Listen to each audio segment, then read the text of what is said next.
And welcome back to the State Farm Analyst Desk ahead of Lowkey versus Mega. I'm Quickshot, joined by Ejim, and I would like to welcome European legend and 2018 World Championship runner-up Soaz to join me. Welcome to the stage. Thank you. It's very exciting for you to join us. Soaz will be helping us draw the the play-ins knockouts a little later today. Before we get to the game, how are you feeling? What is it like being back at the World Championship, this time on our side of the camera? It's a bit of a first for me, especially here.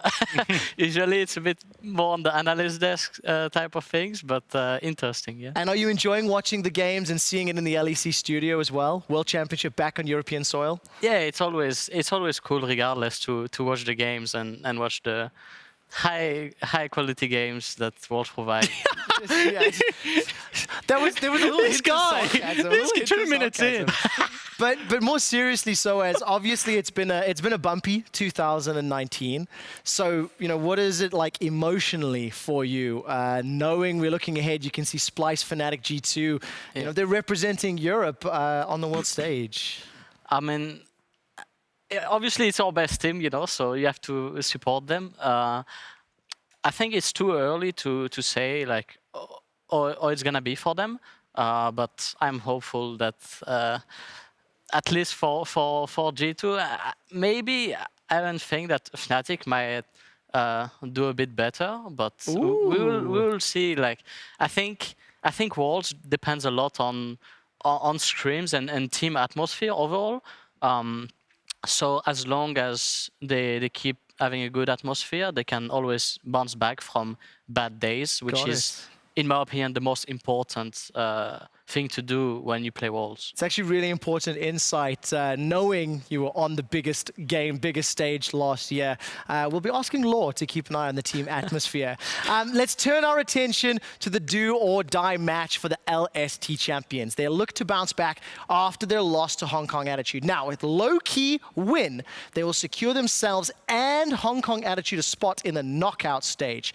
Lowkey, they're looking to figure things out. We expected quite a lot of them coming into the group, and I want to see them deliver in this game and the one at the end of the day. Yeah, 100%. We obviously haven't seen them play here today, but in their last couple of games, they've had a really good performance. You're seeing it right now. Massive Tristana in the mid lane. We've kind of seen it all over the map, but yeah, they were coming in as red-hot favorites for a couple of analysts, even over the first seed, and now against Mega will be an interesting game, I think. Now, Soaz, how does it feel if you're a player on the stage and you know you have to win this to go through, and other teams are watching, and if one team wins, they're knocked out? What is the emotional burden like? Especially in best of ones. I mean, I've played play-ins like 2 times, I think.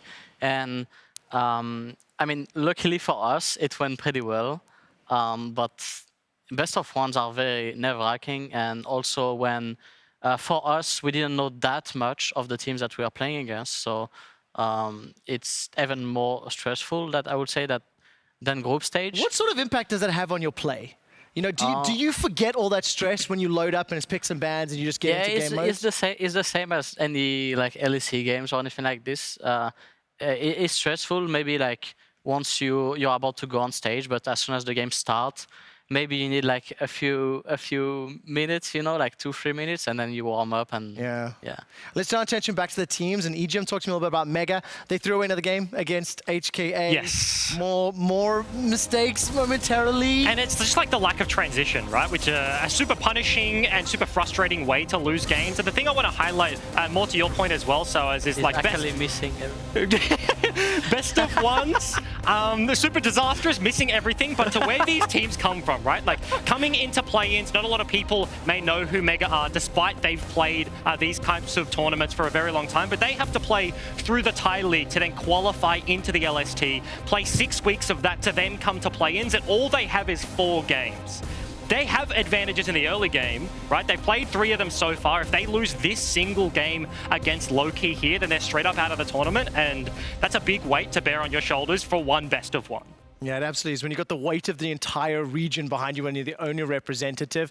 One last question, if we step just away for a moment and say, Soaz, what's it like in terms of these teams coming to EU, coming to Scrim? You know, lots of names and players and squads that you may not be familiar with. They may not get time to Scrim G2 or Dam1 or SKT. So, you know, what sort of an uphill battle is it for these new young teams and players? For those teams, I feel like it's more about finding their identity coming into the World's Games, and knowing all the way that they want to play really. So I think that's the biggest factor, and then just be confident with their play. Regardless of like the scrims that they get, really, yeah. And obviously going to hit the skill shots as well. So thank you so much for joining us. We will see you again a little later today. There's so much on the line here in Game 4 as Mega fight for their tournament lives. And thank you very much, Quicksaw. And we're already ready for Champions League. We're in the thick of it. Renekton already banned away. Greg is going to follow. I am Dracos. This is Christy Enterfryson joining me. And Christy, we wanted to hit this before we got into the Champs League, but last Champs League was very odd. We saw Pantheon get through, Akali was picked early, Xayah didn't exist for half the Champs League. So what do we actually expect going into the rematch today? Dracos, it's weird again, because Qiyana's open, Pantheon's open, Yumi's open. All these power picks that we've seen so far throughout the tournament are going to be left up, and Mega banning away the Pantheon. It was G4 that piloted it in the last time these two teams faced off. But interesting to see the Akali presence so high up here, because Yumi was a pick that Pop played in the LST and it was super powerful. DeuL and Pop love to go for that Ezreal Yumi. So I'd really like to see them actually go back towards that, but maybe even prioritize that Qiyana for themselves as well. Curious though, I do like the Akali being locked in for Artifact. He has been, I think, the strongest performer individually on the Lowkey Esports lineup. Might even be arguable that he's been the strongest individual in the group as a whole, even if the team performance hasn't quite ramped up in the same way. But Xayah and Rakan are both open. Pretty easy lock-in for Mega if they do want to secure the bot lane, but it will not be the Yumi that you were kind of hoping for. It is interesting because Mega were always a team with a very strong bot lane in the summer LST split, but they rarely ever played through them. It was just leave DeuL and Pop to their own devices. They were going to win lane by themselves. But with the Xayah and Rakan, while that is a very strong 2 versus 2, it makes you think that Lloyd might get involved in the action down there. They do have a lot of setup to try and make plays around bot lane. Have to see how Lowkey want to respond though. Do they want to take the Yumi themselves? It's a cornucopia of power picks left up and available. Where's the Qiyana? Actually really surprising not to see. You have to wonder if there's some individual comfort questions for the respective players on the stage. Have they forgotten it exists? Could happen. Don't think it's likely, but it's an option. Elise instead will be the lock-in, so pressure on DNK to be a big force in the early game here. Luckily, Elise very much empowers him to do so. And I think having a strong early game jungler is going to be very important for Lowkey in this game, because the last time these two teams faced off, the solo lanes actually went pretty rough for them early on, especially. G4 was able to pick up a solo kill. We all remember Rockky and his split pushing later on into the game, so if they're able to pair that up with strong solo laners, the Akali can do that once she hits level 6, maybe something else powerful in the top lane like a Renekton. You can look to play through those lanes and turn around what went poorly for them the last time they faced off. And I love seeing G4 with the LeBlanc in his hands. A lot of potential to make big plays here once he gets a few items under his belt. We saw in the previous game what Showmaker could do on the champion. Wonder if we'll see a similar performance from G4 today as we enter the second ban phase. But I'm really curious. I think the big question on my mind, Ender, looking at Lowkey Esports, is what does Hani opt to play? How is he going to be utilized here? Because honestly, it felt like a bit of a weak point. You pointed out the Camille split pushing. Rockky is, of course, you know, a world-class top laner, but you cannot be that weak point for your team. Well, what probably ends up happening here is Lowkey have to blind pick the top laner, because right now they've already shown the Akali, which I personally think is going to go into the hands of Artifact. He looked so good on that last time, but they maybe want to dodge that LeBlanc matchup up against G4. And Mega, because they already have their mid laner locked in here, they should be looking for their jungle pick now. Get something for Lloyd. There have been a couple early game bans thrown his way, so he's going to have to dip a little bit deeper into the pool with the Gragas banned away as well. And it's going to be hard to find something that actually can go blow for blow against Elise in the early game. And honestly, saving counterpick for Rockky just feels so difficult for Lowkey to respond to. But interesting that Mega in their second ban phase, they have to ban the Ashe and the Tristana. It does now get locked in, so looking to match fire with fire here in the early game. I do like this a lot, especially Xin Zhao next to LeBlanc. Talk about a power mid lane 2v2 right there. Even if Akali goes into the mid lane, we consider her more of a safe option. It is going to be very hard to survive against those ganks. I like this blind Kled, though, for Hani up in the top lane. The Renekton is one we mentioned earlier, but of course that got banned away much earlier on into the draft. It won't be the Gangplank that he went into a losing matchup against last time. And now I wonder, does Rockky go for something hard split push again? Like a Jax, I think, is a very, very strong matchup you can take into the Kled and outscale heavily into a side lane.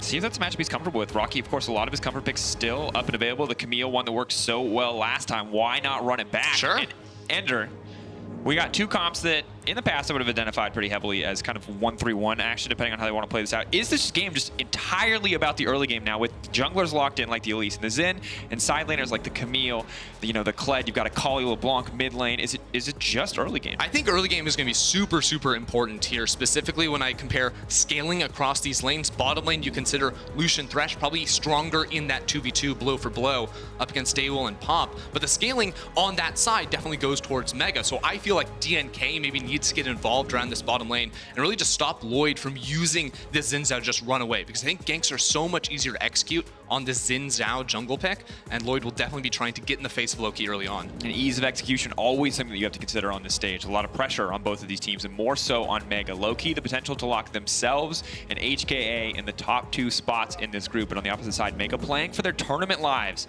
So when push comes to shove, they go back to some of the picks that have been the most successful for them so far. The Camille in the hands of Rockky, inevitably have to put my eyes on that one. And I really like seeing them go back to that, because I felt like the last time these two teams faced off, it was all about Rocky's Camille in a side lane and playing that split push style to just create so much pressure on the rest of the map, and I think that they can look to execute that again. The only engage tool they have to worry about on the other side is going to be that Kled. So assuming this is an even game state and we get towards that 30-minute mark, the last time these teams faced off, it went late, it went to 40 minutes. It's going to be about, can Rockky make something happen before Hani groups with the team and forces a fight? Big question coming into the early game. Will we make it late? Will it be another 30, 40-minute game, or is this one going to be just as explosive as the draft might indicate? Lowkey versus Mega. Kicking off. All right, I'm gonna be honest. Hail of Blades Xin Zhao seems utterly disgusting. Dude, I'm into it. I'm into it, Dracos. Yeah, you talk about early game power. You get that fast Dragon Strike to get the knock up. Lloyd is going to be able to make ganks happen very, very well in this early game. And I think you brought up, is early game just the most important thing? And I think we're getting a little bit of a suggestion that it is, because both mid laners, even though they do have champs that could go side lanes later on, they're both rocking the Ignite. Mid lane 2v2 is going to be really, really important. And specifically when we look at this matchup between mid laners and junglers, I'm looking for Mega to make things happen pre-level 6. Post-level 6, though, I think that's where Artifact unlocks a whole lot more power in the fight, in the 2v2, and that's where Lowkey could probably turn it around. And I like the early move coming in from G4 here. Looks a little bit risky, but is able to use the distortion to move in and out of the enemy jungle and lay down a bit of vision, making sure that they can track the Elise early on and shut down some of the playmaking that DNK would like to bring to the table. Of course, bot lane is going to opt to Elise, which will put Mega's bot lane behind a little bit unless they want to stay as well. But it looks like they are going to lane and going to let Xin solo blue on his own. So the sort of scouting phase before minions spawn is going very well for Mega already, because Lloyd is going to be hiding where he's starting on the map. Of course, they have that deep ward on DNK's blue buff. So Mega know that it is a bot side start with a leash coming through from the jungler, whereas Lowkey don't necessarily. And Lloyd, because he's starting on blue, it's a little interesting because usually Xin Zhao's might look for a level 2 or a level 3 gank. This indicates to me he might be going a little bit slower inside of his jungle early on, but once he does hit that level 3 and picks up a red buff, that's where he's going to unlock, and that's where he's going to be trying to track DNK, because now he knows DNK went straight buff to buff. Red buff into his blue buff on the top side of the map. This actually indicates that DNK is going to be coming downwards and not actually looking for a play up top lane. When you do take these camps, you'll notice that you get the red, you get the blue buff, and then all of a sudden, you want to walk straight on down. You set up this easy path and then can influence the bottom lane a little bit later on into the map around the 4-minute mark. But for now, 4 minutes of the expectation there, but we're going to see if Xin gets some successful action off. Ooh. Well, DNK not going bot side quite yet. There is a clever ward placed by Rockky. I think just doing his due diligence as he starts to push forward. May have to back off the wave here. Bear Trap on a rope is going to connect. Rockky now pulled back, holding off, waiting. Have to wonder what he's skilled. Level 2 is going to be the hookshot wall dive. Really just taking his time here. The cocoon goes very wide. I guess trying to predict a flash. They're going to go in. They're going to get the kill anyway. Works out for Lowkey in the end. So the thing I missed in DNK's jungle pathing was he included 2 of the small wolves in his path, because usually if you just take red, blue, and Gromp, you won't hit level 3. If you include the 2 small wolves, you do. So this is a confusing path that I don't think Rockky expected, because even though he saw Elise on that blue buff, he didn't think that DNK was going to be ticking over to level 3 quite so fast and have that opportunity for the gank. And look, we are in a very explosive early game focused matchup for the jungler, so getting that early kill is going to be a huge advantage. But of course, Elise has to back to spend that gold. The additional XP not going to mean too much quite yet, and it does mean that Lloyd manages to secure the scuttle, basically uncontested. And as you look back, I was waiting for Hookshot wall dive, but Rockky only level 2, doesn't look like he's skilled it. It makes a pretty easy play despite the missed cocoon. Yeah, he tried to juke back right there, still holding on to the flash the entire time. Never actually going to use that one. I have to question that decision coming through from him. Of course, holding on to it does mean there is more playmaking opportunity if Lloyd does come into the top lane, but that just doesn't seem to be the case now, as DNK is hard sticking around this top side of the map, while Lloyd has now picked up both Scuttle Crabs, and with a bot lane that's pushing out from Lowkey, can find a gank. Lloyd fishing for the setup. Should be pretty easy, but Venus has the ability to stop this with the Flay. The Lantern is there as well. Lucian has the dash. Should be good to set up, and now they're going to try to turn it. They baited them in. Celebrity now has to run for his life. The Lantern pulls him back, but right into Lloyd. Venus now in trouble. The heal comes out. Wind becomes lightning, and Venus heads straight towards the grave. Well-timed gank right there with a little bit of baiting from Mega's bottom lane. Venus thought it was just going to be that isolated 2v2, but it gets turned straight around. And now Lloyd still sticking around. You do see that DNK is pathing towards this bottom side of the map, so if the dive takes too long, it could get turned right around. I love it. I love it. Go, run it back. Red buff, though. Good connection onto the Rakan, but he doesn't take Tard out yet, and that means Lloyd is going to be in trouble. He goes up, comes down. DNK grabs the kill. Perfect read from the side of Lowkey. That's just too greedy, though, from Lloyd, because he knows what DNK's path was. He had the vision after that top lane gank. It seems so clear that DNK would have to come back down towards this bottom side of the map, so maybe Mega, in these high-pressure moments where losing this game means they are out of contention for moving on here at the Worlds Tournament, they just try to greed for too much, and now he's facing down a 2-0 Elise. And as terrifying as that is, there is still good news, but we'll hold that thought as we look back on this play, and you can see Lowkey think that they've gotten the engage of a lifetime as they try to grab this one here. Yeah, but then, of course, there's nowhere for Venus to go. He also loses Aftershock. That's a really big deal because he committed with the hook in first. His Aftershock basically got him nothing. There were no resistances, or there were no damage coming down when those resistances were primed. And then you see Lloyd pathing on in. They could have just stuck around for a turret plate. Instead, Pop and DeuL have to abandon Lloyd because they're split up and there's no flash on the Zhao. And at that point, Pop's just very glad that he didn't try to throw out a Gleaming Quill or anything before that to take tower aggros. He gets locked up under the tower. And DNK really proving himself on the Elise jungle, a champion that I've had mixed feelings about in the playing stage so far. Very execution heavy often in the early game, but DNK is executing and is making a difference. But there is, it's not all sunshine and rainbows, Christy, I'm not gonna lie. I'm a little concerned for Hani on the top side. Not only because Lloyd is walking up there, thirsting after some Kled, but because Rockky is very, very far ahead in CS. That's a 20 CS discrepancy, despite a successful assist in the early game for Hani. He's getting smashed in the 1v1. Good news is DNK is on the way, but Lloyd, I think, is going to spot him out as he walks in the lane. He's going to walk away the second he sees the spider, but it's going to make it that much harder for Hani to farm up comfortably under tower. I really like the defensive pathing, though, from DNK, realizing when dives are possible. Level 6 on Artifact. Waiting, trying to set up the passive, get a bit more damage. Shuriken flip, gonna take him out. LeBlanc maybe gonna look for the burst. Artifact is forced to flash away. Artifact needs to be careful. The second dash, what is he doing? Why did he go back in? In the end, now goes back up. Rockky comes in. DNK now in trouble. Lowkey. Bit of a miserable play there. DNK running for his life. That's gonna be it. The tack sweep comes out. The shutdown goes in, but that was a catastrophe. Yeah, I mean, because it starts off, you know, you think Artifact has the jump on him. Hani's just gonna be a bully right there. Go farm, Hani, you're down 20 CS. You're actually losing here. Please go farm. He's going in. There's no mana. He wants the remount. He's got the ult. You might not have seen it, but Hani did enter. He now wants to go in, but Xin on the way. He's denied the back. He's remounted. No. Run, little Chocobo, run. Oh, it's not going to happen, Hani. He's going to make it out. All right, he's getting away. But now Hani's going to get denied even more because, in theory, Lloyd could run up topside, look for a gank. Rockky doesn't have TP, so without mana, probably just has to go back to base. But now, because Hani stayed for so long, he'll have to go home again. Now, importantly in this fight, Artifact had not recalled yet. So there's a Doran shield for the Akali. There's a lost chapter for G4. Still, it starts off great for Lowkey. You know, they get all the damage, but then Artifact goes to the kill steal instead of just ulting away, where maybe he could have survived. And then with Rockky having that priority in the top lane, can roam down quite easily and eventually chase down DNK for the shutdown, which is going to be even more brutal in this matchup because Camille, whoa! Hold that thought! DeuL's dead, so's someone else. Welcome back. It's a 1-for-1. Celebrity going down. Looks like DeuL traded in the end for Venus, so a positive trade for the side of Lowkey. Celebrity finding more action on the bottom side. DNK is just not slowing down. He's got 500 gold over the next closest person in the game, which is G4. That seems absolutely insane. And that's a 4-1 Elise. That is something you definitely do not want to play against. Now going to be able to move in and take this blue buff, essentially uncontested. No one here to match him, and the clear speed is just going to get higher and higher as he kind of gets ahead of the curve. Pop. Able to dodge away from the cocoon here, but there are 3 people from Lowkey, and DeuL doesn't want to give up the minions, so he runs straight underneath the tower. Good play. Trades his life. I think they were hoping to get Pop as well, but Pop is able to make it out of safety. Of course, no real mana for the Lucian to follow up. It'll still be a trade up, though, for Lowkey, because all the minions that were denied for DeuL in the bottom lane, but minions still being denied topside. Hani does have the level lead over Rockky at the moment, but you can see how Rockky takes really good trades up against Hani. The Kled has a lot of power built into his W, where he gets those rapid-fire auto attacks coming through.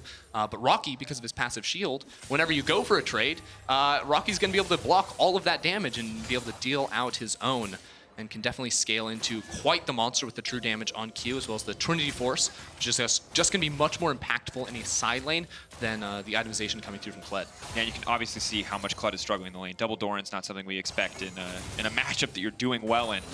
20 CS discrepancy remains. Mid lane remaining relatively even. And interestingly, the Xin actually pulling ahead in CS, but obviously the Elise kill is going to make sure that she stays ahead of the opposition for now. And kind of just waiting, I think, for the next big play. No one's gone for a Drake yet. The Herald hasn't spawned. We're 20 seconds away from that. Maybe that's where we see the first real point of action. So we are in a window where I think Lowkey would really like to fight around their jungler. Obviously, you have 4 kills, but specifically having the completed Runic Echoes is such a big power spike, whereas Lloyd, just with the 2 longswords, if he was able to upgrade that into Warrior, which he does now, that's 40 bonus AD for basically the price of 500 gold. So he's going to be very happy with that, and that should equalize the matchup a whole lot more now because, as you mentioned, CS in favor of Lloyd also means levels in favor of Lloyd, and especially early on, extra levels just give you so much more effective gold in terms of just raw stats and power in fights. Yeah. Good position for Lloyd, actually, to bring this one back, even if he hasn't had the same impact on the map quite yet. But overall, a very slow, very controlled game when you think about it. That's not true. There's 8 kills. I don't know why I said that. We're in a brief period of slow and controlled before the next period of killing. Lloyd is going to go right in. DNK managed to find the stun. Needs to get out of there, but just barely able to push that, jumps to the Wolves, flashes away, does manage to make it out. Trades his flash for the Camille, but immediately the engage on the bottom side. Celebrity now stepping back in, but he walks right into the snare. That's not what he needed. Thunderstorm comes out, traded for the Culling. Celebrity now trying to retreat. Venus gonna start fishing for some kills. It's Thresh versus the world, but he's gonna grab one. I think he might grab a second.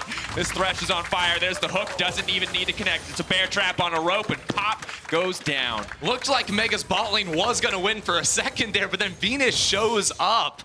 At the same time, teleport coming in through from Hani, rather, and this is going to be big for them, able to pick up multiple plates on the bottom side of the map. At the same time, you see DNK moving down towards the bottom side too, because the obvious return play here is for Lloyd to start up that Herald. Now, seeing this one more time, it is the initiation from Venus, but Pop waiting for it, unable to connect on the knockup there, which I think is going to allow Celebrity to get quite a bit of extra damage to come back. If the knockup does land, that's an instant kill on towards Celebrity. And all the damage on the auto attacks from Venus coming through, and even though the hook does not connect, as you said, Pop gonna go down. Bear trap on the rope does connect, and that's gonna make Hani's life a little bit easier. But as we're looking at the replay, Herald falls uncontested. Wall tower plating is still up in favor of Lloyd, so that should let Mega get the gold back into their favor, or at least balance it out here in the early game if they're able to use the Herald effectively. Pretty much a 2-plate guarantee. Was a little surprised not to see DNK start up the Drake there with the lead he'd gotten in the bottom lane, especially after using that TP now too, because the play for Mega now, knowing they have a teleport advantage, only 2 TPs on the map, and Hani's is going to be down, is, well, there's only one objective on the map currently. Herald already was taken, so it's just this Drake. Rockky and the rest of his team should be looking to make a play around this bottom side of the map. But Lowkey are doing some smart things themselves with a lot of deep vision behind them and vision denial to make sure there are no TP flank wards. Sadly, though, some pressure is now on Lowkey to execute here because they're racing against this Rift Herald. Rockky, Lloyd, and G4 all around the top side. Looks like both of them are going to back off to make sure that Rockky gets the solo gold here. Tons of gold in the Camille's back pocket. Plus 610 there. Can we flip over to the gold? Yep. 2K at 12 minutes. That's insane. That's a solo queue lead right there. That's not one you frequently see, but of course we saw this last time Rockky picked up the Camille into Hani, and it was just very, very Rockky favored. Now it's on the pressures on the rest of the Lowkey. They are going to break a tower. They're sharing the gold, however, between 3 parties rather than focusing it onto a single member of the team. And Mega's story through the LST in summer was a little bit interesting too, because for so long it had been the trio of Rockky, Lloyd, and G4 just dominating the region. It's why they were able to go undefeated in spring, but immediately they come into the summer season and get beaten on their very first day. And it was very surprising because for so long those 3 had just been sort of the best in their roles, but all of a sudden they were getting challenged in the jungle, getting challenged in the top lane. And Mega had to sort of re-identify themselves. They brought in DeuL and Pop as this bottom lane, who were by far the best bot lane in the LST, and all of a sudden they were playing through bottom lane, which is why I was a little surprised even to see on the play-in stage, it was Rockky stepping up in the heat of these moments. So now clearly getting to the point where they can play through multiple sides of the map, and for Lowkey especially, the matchup they've wanted to break open has been Rockky versus Hani. It does feel very favored towards the Mega side.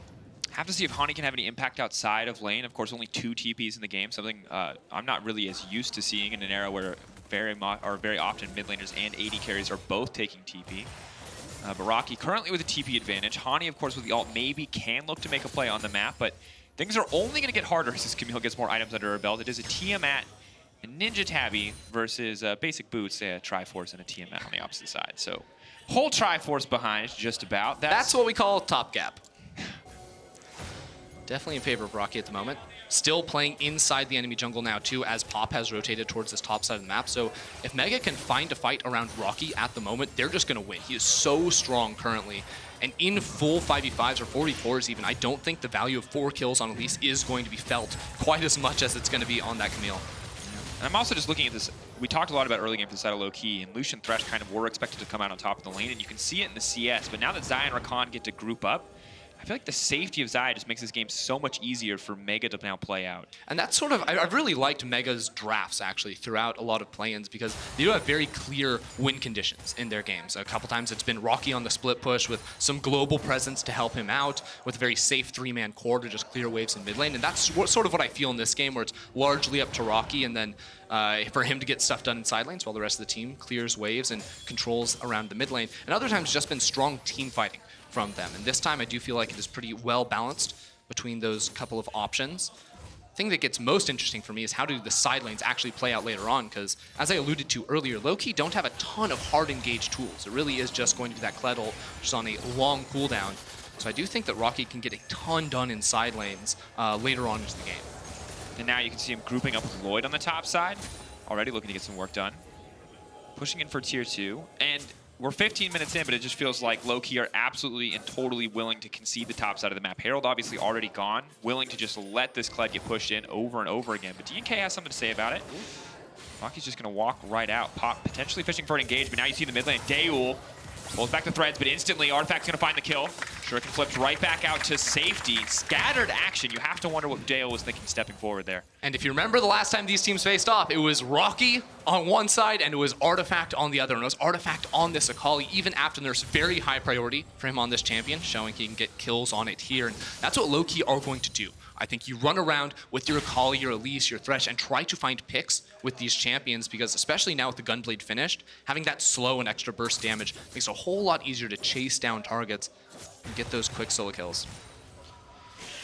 And now we're at the point where I feel like in order for the game to break open, someone needs to make a very bold play. Currently, we're seeing a few picks, but not really enough to transition into any greater advantages. That said, as terrifying as Rockky is, Lowkey still 2K in the lead. Solo lane's obviously much stronger. Hani very much a weak point, but as a team, they have more gold collectively, and it should help them out in the fights to come. And they're going to be coming up on some strong items too, now with some Magic Pen picked up from Artifact. Celebrity going to be finishing off the Essence Reaver soon as well.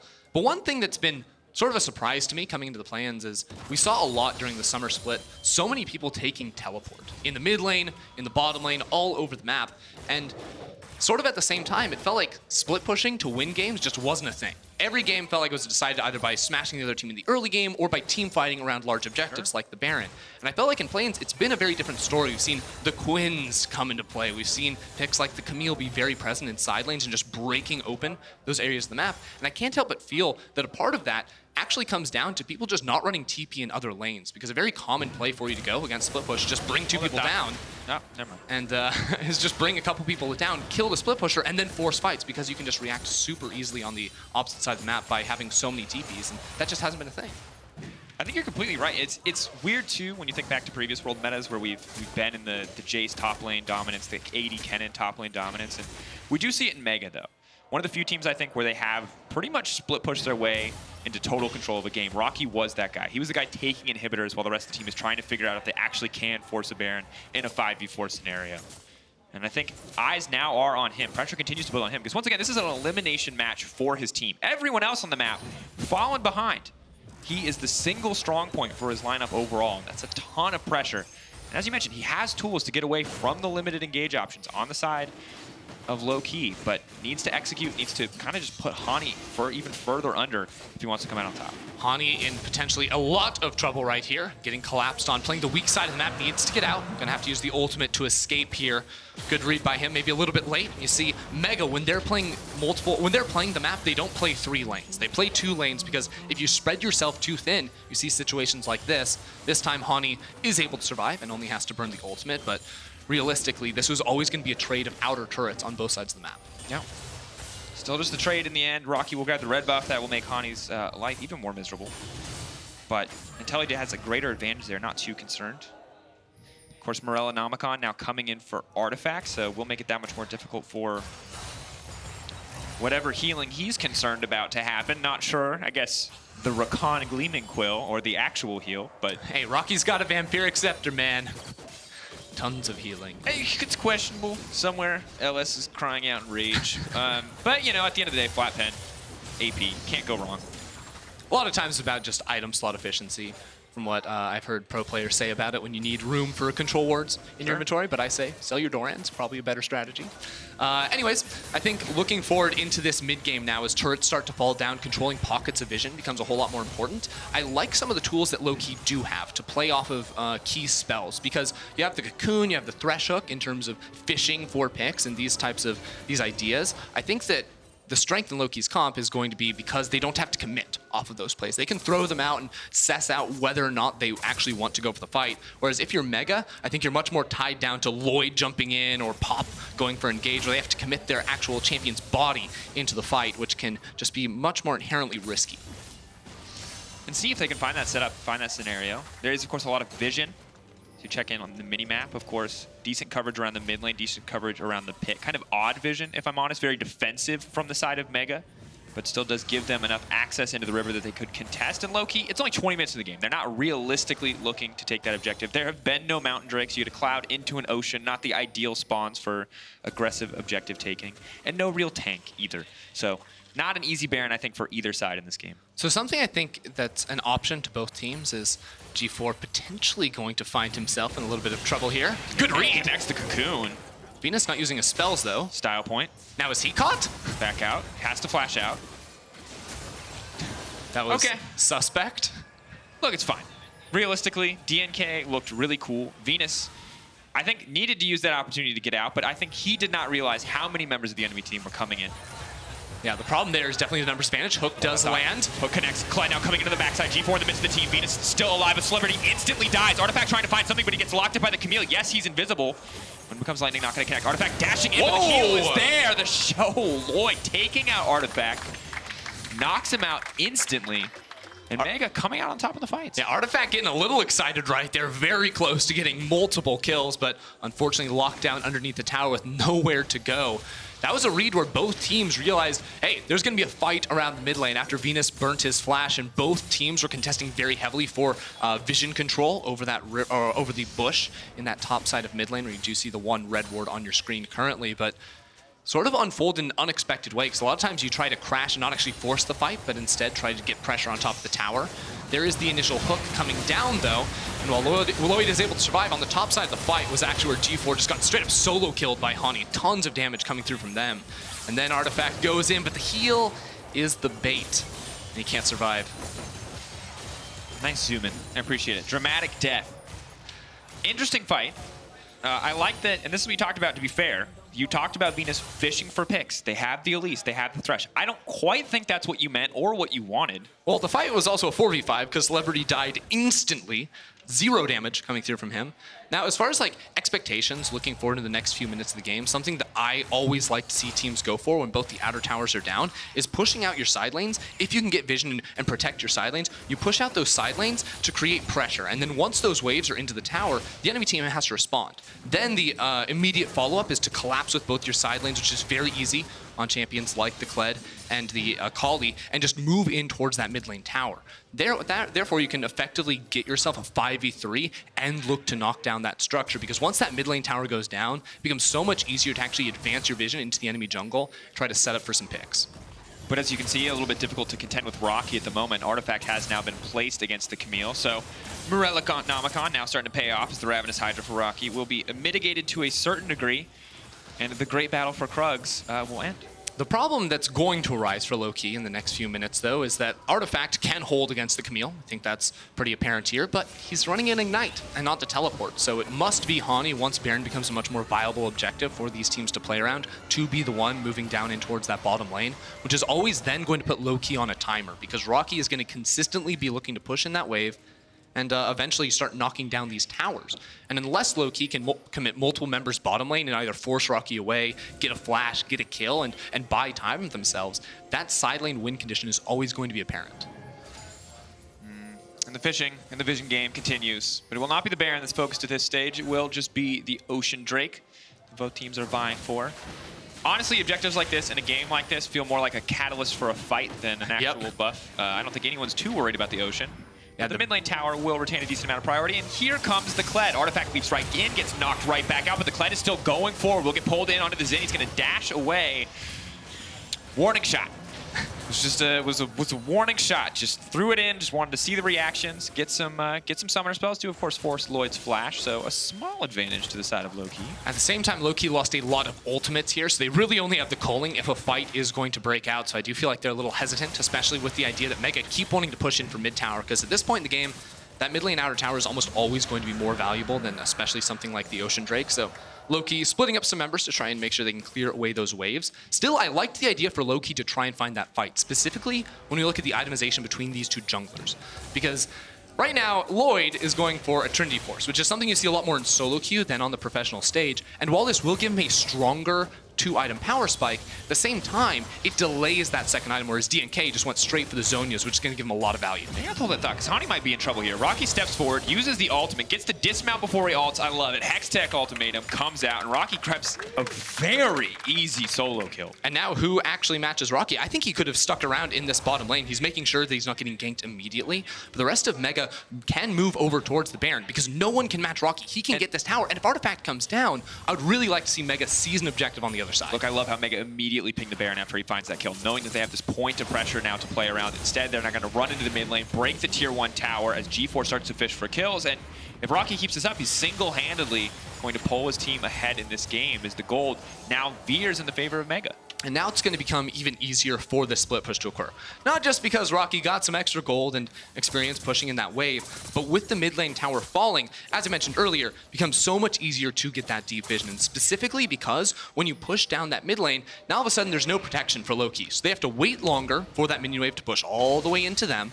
And then they have to push out that wave while you're roaming somewhere else. So it does create these larger windows now for Mega to get things done around the map and just unlock more options for them. And as you mentioned, 2-item power spike now comes in for the Xin. Double Trinity Forces on the side of Mega. Would not want to be caught out by the team. Elise, of course, felt like the single strong point in the early game. DNK, though, has not really got a ton of very oppressive itemization here. Falling behind in terms of experience. Could still fish for a pick, but difficult without any follow-up damage. No longer the powerhouse 2-0 Elise in the early game that he once was. G4 now running. Cocoon will not connect. Artifact going to be in trouble. Dashes back, goes into the Shroud. DNK fishing for a little bit more, but Lloyd does so much back. Gonna pull away. G4 stepping forward, but now they're gonna look for the collapse. Lloyd is now in trouble. The fight is turning against Mega. Lowkey step in, take out the jungler, but Camille's on the bot side. They're already split pushing. Lowkey need to make a decision, and they need to make it fast. And now the timer is on Mega. When will Rockky commit the TP over towards the Baron? Because G4 is going back to base as well. They only have 2 members around the pit, and while DNK is low, that is not enough players to actually win a fight. 7K, dropping lower. Baron 5K. Pop, of course, has the mark on him. The hook will connect the TP. Now coming, he's going straight into the pit. Rockky is absolutely fearless. The Rakan engage goes in, but it's not going to amount to much. Rockky needs to step forward. Steps into Hani. Hani's still going to be alive. Rockky is spade off, but G4 now stepping in. Cannot get anything else done. Celebrity looking for more. The shutdown is there. DeuL going to grab one. G4 going to be in trouble. He's running away, but it's a wipe for Lowkey. They absolutely smashed the fight. The triple for Celebrity. A massive team fight win right there for Lowkey. They didn't need the Baron. All they wanted was the fight with numbers advantage. That is how you convert a single pick onto the enemy jungler into so much more. 3 kills onto the AD carry, as well as that mid lane tower, and also the TP. Probably the biggest prize for Lowkey now, because with that added combat power, now they also have the global advantage, so they can look for these fights a whole lot more easily. Jumping into this team fight, though, is this hook that starts it off straight onto Pop, but they wait. The TP will come on through, and now I want to watch actually Artifact start this one off here, because he's the one that gets all the damage down on Pop and single-handedly zones him out of the fight.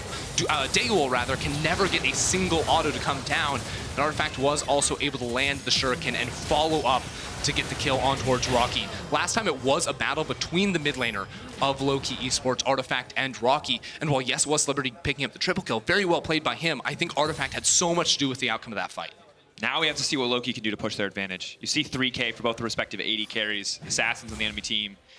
But with that fight, they still don't amount to much. They get the TP advantage you mentioned, but it's not the Baron. It's not converted there. And so for Lowkey, need to get more if they want to cement this advantage. Because once again, Rockky is still a pain point. No matter what the fight they just won, they got a lot of gold as a team, but Rockky is still almost impossible for this team to answer.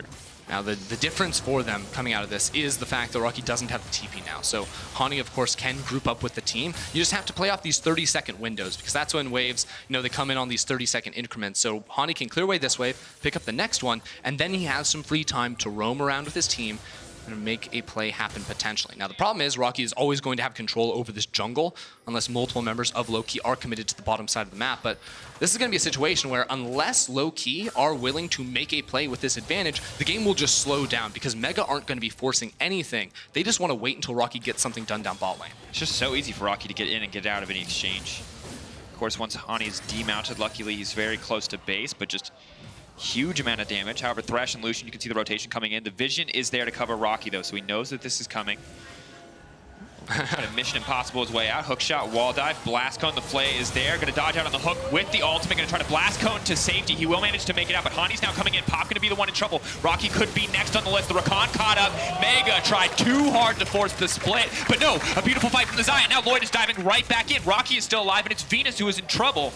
No one can get a smooth leg up in the fight, but Artifact slays G4 in the 1v1. Oh, in the meantime, DeuL now forced to ult, now forced to run, but a mess of a fight. DeuL, almost just abandoned by his team right there, is able to survive, but now the TP comes in on the top side of the map. It started off with Artifact and DNK finding the kill onto G4. Now it's a 5v3 potentially around the Baron, but without a TP, it is just up to Lloyd, and he doesn't even have flash. There's no way into this pit. Incredibly scrappy fight thus far. Lloyd still stepping forward despite not having a flash here. 3K dropping lower.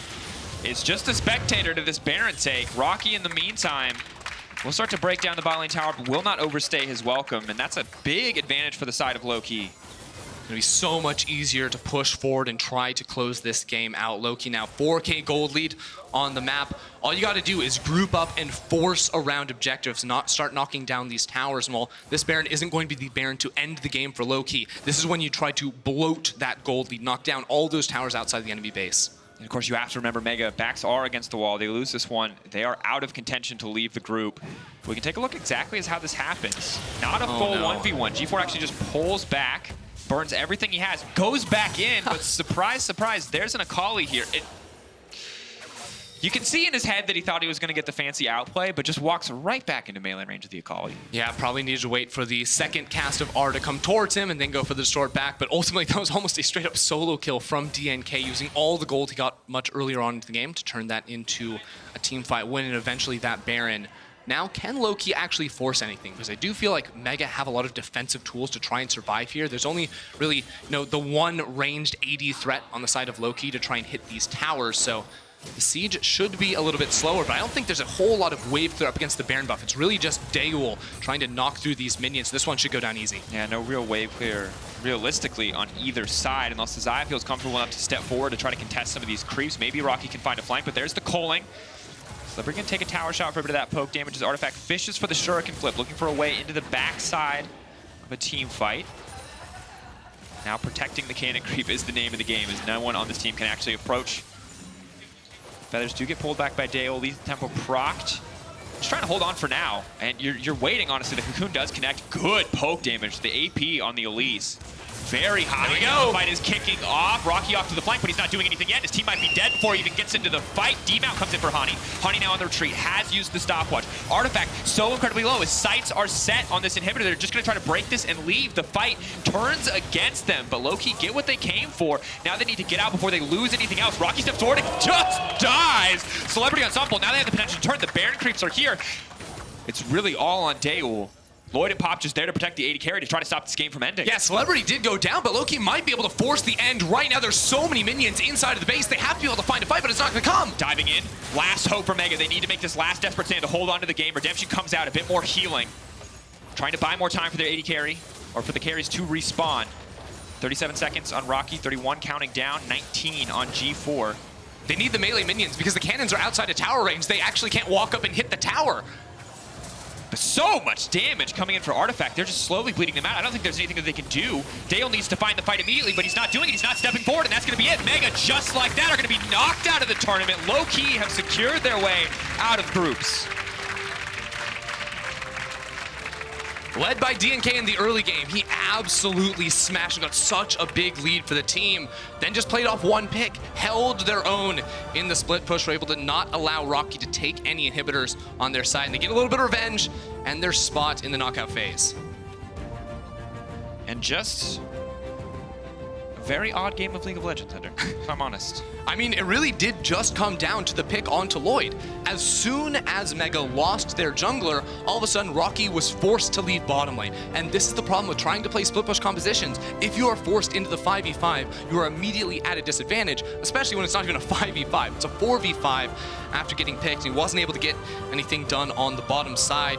Still though, Mega, even though they are going to be eliminated from Worlds contention, I felt like they came in with a unique style and were able to put up very close fights against the other teams in their group. And some of those games were just heartbreaking because it felt like they had them in the bag.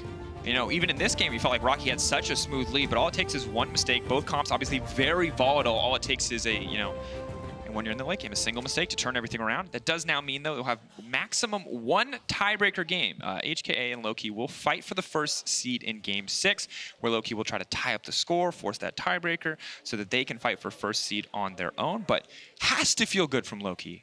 So much pressure is now off your shoulders. Obviously, being the first seed is the ideal, but just knowing that you are out, that you have made it out of groups, that you will get a chance in a best of 5, has to feel fantastic for, once again, the VCS second seed coming in and showing up. Yeah, and of course, getting that win either way would mean that you just get first in that group. So important either way for those two teams. I think Lowkey's an interesting one because I thought we were going to see so much more creativity. This is a team coming from the VCS with the ability to pull off lane swaps and that sort of stuff. They came out here standard and it has been working so far. So we'll see if they have any more time, if they want to pull out some of those crazy strats.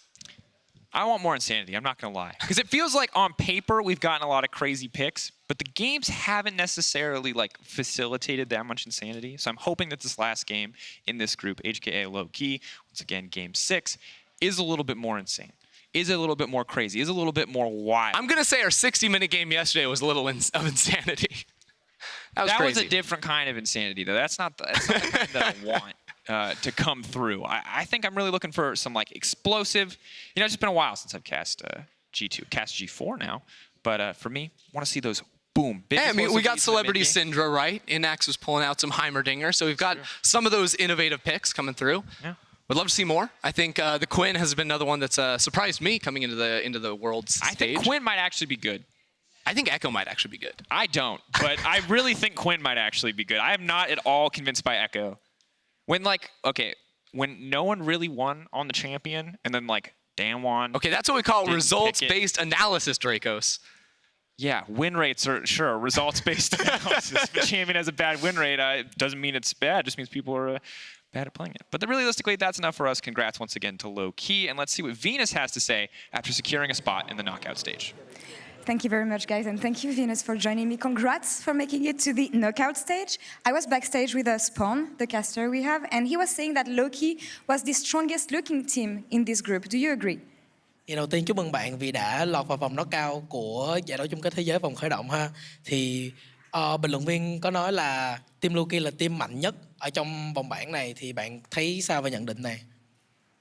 Trước tiên thì em xin cảm ơn vì chúc mừng tụi em và được đánh giá là một đội mạnh nhất ở bảng này, thì em cảm giác chắc là đúng, cảm giác của em là vậy. So thank you so much for your congratulations, and I feel strongly that we are the best team in this group. Nice, confidence, that's always enjoyable. Now, you will be playing against HKA once again later today. What do you think about the team and their chances to beat you based on what we saw earlier? Thì bạn nghĩ sao về cái cơ hội của team Lowkey mình trước HKA, sau khi mà cái trận đấu vừa nãy của mình và trận đấu vừa nãy của HKA? Sau khi xem qua trận đấu hồi nãy thì em nghĩ ở trận đấu sắp tới với Hồng Kông Mai thì chắc cũng sẽ dễ thôi, không khó. So after observing their game, I think the next matchup with SKA is going to be easy. Also confident, so really enjoyable too. Now, I know it's the first international tournament you play as a support because you used to be jungler. Is it hard for you playing on the big stage against maybe more experienced support since you're starting? Thì đây là lần đầu tiên mình chơi ở một giải đấu quốc tế lớn như chung kết thế giới dưới vai trò là hỗ trợ. Thì bạn cảm giác như thế nào khi mình phải đối đầu với những hỗ trợ kinh nghiệm hơn trong giải đấu này?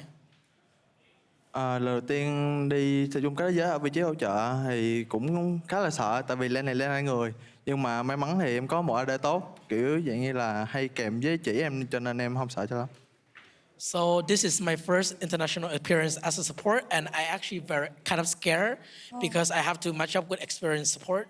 But and it's also because this is a 2-man lane. But I got a very good AD carry who actually guide me through the game. Nice teamwork. Is there anything you've been able to bring from your experience playing in the jungle to the support lane? Mình có sử dụng bất kỳ cái kinh nghiệm nào dưới tư cách là người đi rừng trong cái giải đấu lần trước cho cái trải nghiệm lần này của mình với tư cách là người hỗ trợ hay không? Ở những kinh nghiệm lần trước thì cảm giác chắc là trước tiên là em đã đi thế giới rồi, cho nên cũng không run lắm, và kinh nghiệm từ đi rừng là chắc là quan sát map, tại vì em cảm nhận là hai lane rừng với support nó cũng như nhau, chỉ là em quan sát map nhiều và đưa thông tin nhiều hơn thôi. So this is my second World appearance, so I actually quite confident, not so nervous. And the main takeaway from me as a jungler applying to support is that I can have a very good map control and map observation, and I can guide the team through with lots of information. All right, well, thank you very much for the insights. Congrats again on making it, and good luck for your next game today. Thank you for the translation. We're going to take a short break, and coming back, it's going to be Flamengo Esports versus Royal Youth. Really just taking his time here. The Cocoon goes very wide, I guess, trying to predict the flash. They're going to go in. They're going to get the kill anyway. Venus going to start fishing for some kills. It's Thresh versus the world, but he's going to grab one. I think he might grab a second. This Thresh is on fire. There's the hook. Doesn't even need to connect. It's a bear trap on a rope, and pop goes down. Rockky needs to step forward. Steps into Hani. Hani's still going to be alive. Rockky is spade off, but G4 now stepping in. Cannot get anything else done. Celebrity looking for more. The shutdown is there. DeuL going to grab one. G4 going to be in trouble. He's running away, but it's a wipe for Lowkey. They're going to dodge out on the hook with the ultimate. Going to try to blast cone to safety. He will manage to make it out, but Hani's now coming in. Pop going to be the one in trouble. Rockky could be next on the list. The Rakan caught up. They're just slowly bleeding them out. I don't think there's anything that they can do. DeuL needs to find the fight immediately, but he's not doing it. He's not stepping forward, and that's going to be it. Mega, just like that, are going to be knocked out of the tournament. Lowkey have secured their way out of groups.